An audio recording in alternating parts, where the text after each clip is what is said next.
Welcome to episode 3 of Cooking with Benjamin. Yay! Today we're going to be making a gluten-free garlic herb artisan bread. It's amazing. It's pretty amazing. It's something that we're pretty familiar with making, and it's definitely one of our favorites to make. So we'll go ahead and get that started here, and I think this one's actually going to turn out as opposed to the pretzels, which they didn't. So, all right, so look forward to it.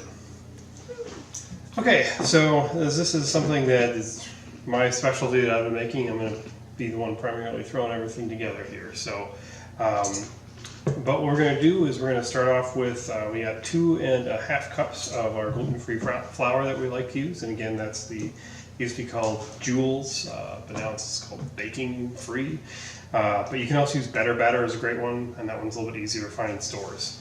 Because we have that, we don't need the 2 teaspoons of xanthan gum.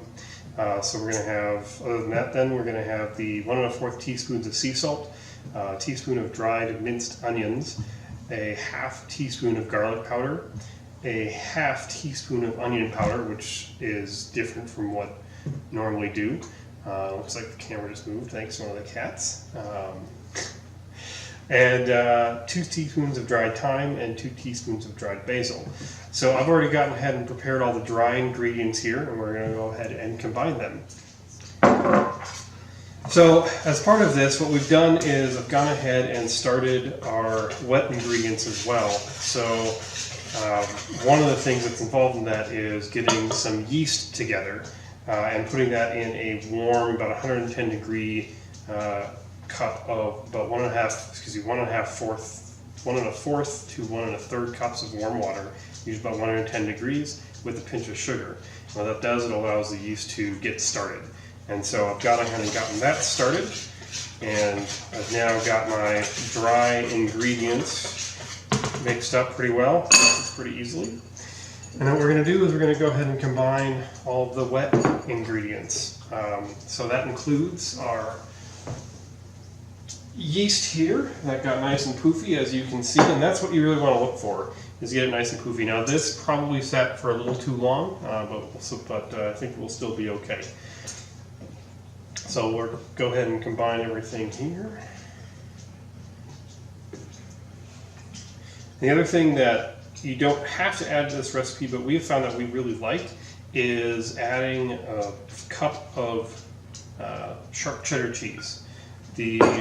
Because of the flavors that you get with the gluten-free flours, it can be a little difficult to taste any extra cheese that you put in. So that's why I like the really strong cheeses like Asiago and the sharp cheddar. Those are really good to bring out some additional flavors in the bread. So now this liquid mixture that I just put in here is a combination of 4 tablespoons of extra virgin olive oil, a tablespoon of, you can use honey, but I like to use the agave nectar. I feel like it just kind of brings out a little bit better of a flavor. A half teaspoon of mild rice vinegar or lemon juice. Again, I use lemon juice, and I don't know if it really matters. I've never used it. Never used the rice vinegar, but I assume it'll be fine either way. And then one egg whisked. So we're just going to go ahead and combine this now. And what you should have, it should be kind of like a muffin batter is ultimately what you should get. It's supposed to briefly turn the oven on so that it can be a little warm when I put the bread in our 9-inch pan. And I left it on a little long, so I'll have to let that cool down a little bit because it really should just be warm. Alright, so this is pretty well mixed at this point in time. You can see it's kind of got a gooey, sticky consistency. And that's kind of how you know it's ready. It's ready to go. So the next thing I'll do is I'll go ahead and get my pan ready and put that in a pan. Now we've just got a 9-inch circular greased or buttered is what we prefer to do, greased pan, and we'll go and put it in that, and then we'll be ready for the next step. Alright, so the next step is we're going to go ahead and put it in our greased 9-inch pan here. The other thing I forgot to add in the last section was that we got the full cup of cheddar cheese that we put in there. So I'd mix that in here as well, and so our next step is just going to go and put it in this pan.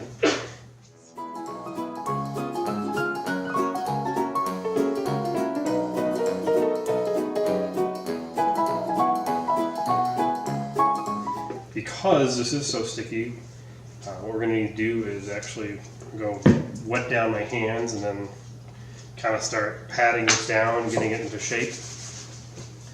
You can kind of shake it around here a little bit. So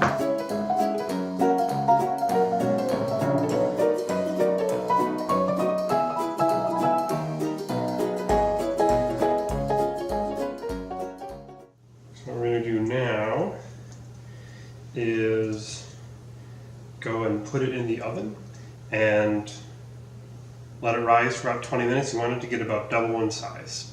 So the next steps really are we'll do that, and then we're going to, once it's got about double in size, we're going to turn the oven up to about 400 degrees. And then we're going to set that timer for 10 minutes so it'll cook. And it's actually, the oven's going to be warming up during that time.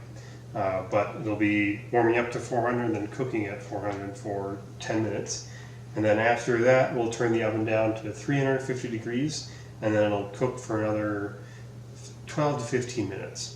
And then we'll take it out, we'll kind of do a quick tap on the top. If it sounds hollow, it'll tell us that it's done. If it doesn't, you have to do a little bit more. So before I put this in the oven, the very last thing I'm going to do is sprinkle a little bit of additional cheese on top, and then put some sea salt. Grind some sea salt on top of it, just to get a little bit of extra flavor. And then I'll go ahead and put it in.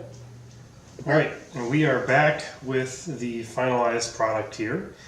Just a quick recap on when it's in the oven.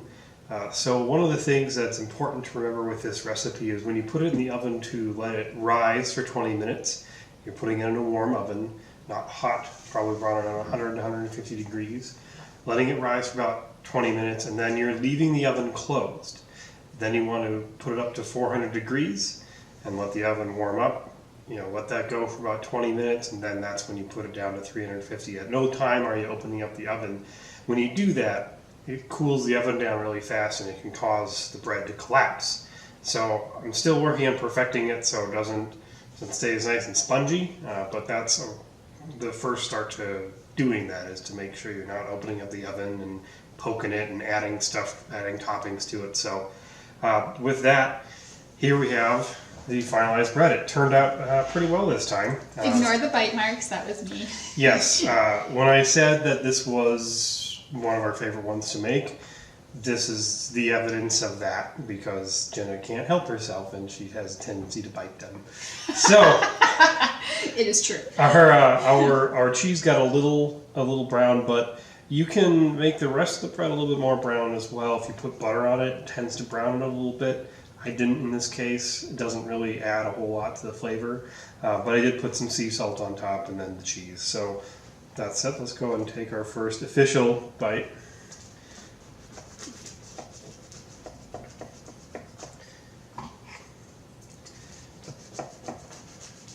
It smells really good. Yes, it does. And I don't blame Jenna, of course, for wanting to take a bite. I do too, but I did it when he wasn't looking. So that actually turned out really well. Yeah, it's gorgeous. So I'll kind of move this up here. You can kind of see it's nice and spongy. It's not compact there very much on the bottom. So this is what we're looking for.